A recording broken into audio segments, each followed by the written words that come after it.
Hello, everyone. In this session, Serhiy and I are going to discuss business continuity and business resilience.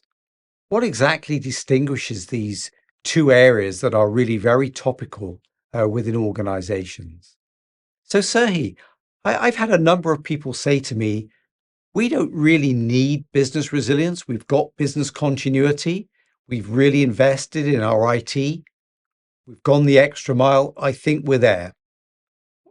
What's the problem?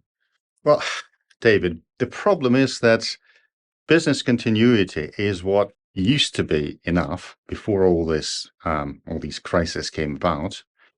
Business continuity as a term is traditionally associated with keeping the lights on and predominantly comes from the IT world. So you would be talking about how do you make sure that your IT infrastructure continues working if something happens.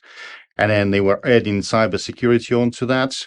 These days, however, when we talk about business resilience, we talk about making sure that we have sustainability in just about every single function of the enterprise. It cuts right across.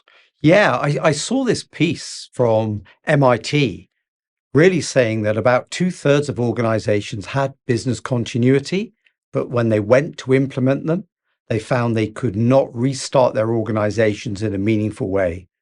Exactly. They were just no longer successful. What had gone on? Why did they have problems having invested in these high quality skills? Well, the investment itself, there's nothing wrong with it. The only issue is that they've invested in something that would allow them to, again, restore the status quo, which is no longer there. Everything's moved on. The crisis has happened. It requires you to be in a new reality where you do things different.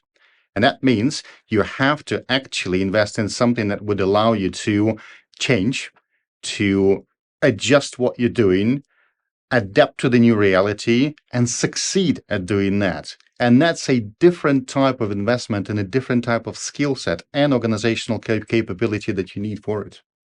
Yeah, so it sounds like it's a much broader scope in terms of the business resilience challenge.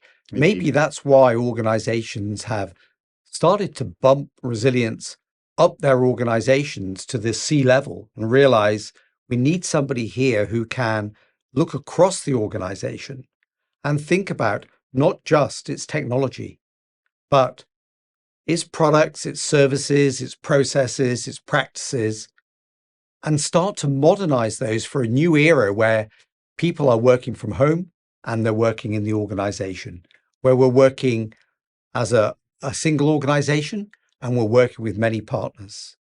So resilience seems to have to cover a much wider scope. Oh, yes. And also, in recognition of that fact, we are now hearing a new position, the C class executive, coming to the forefront. Chief Resilience Officer, a person who promotes the business resilience agenda across the enterprise, who defines what progress is going to look like in the next progress cycle, and who then is there to judge on whether the progress has been actually achieved. So in business resilience, we are focusing on progress and resilience at the same time. Oh, yes. Resilience enables progress, and progress comes as a result of your organization being capable of withstanding the shock, absorbing it, taking that energy, and using it to power those systems that it's set up to propel itself forward. Thank you, Serhiy. Thank you, David.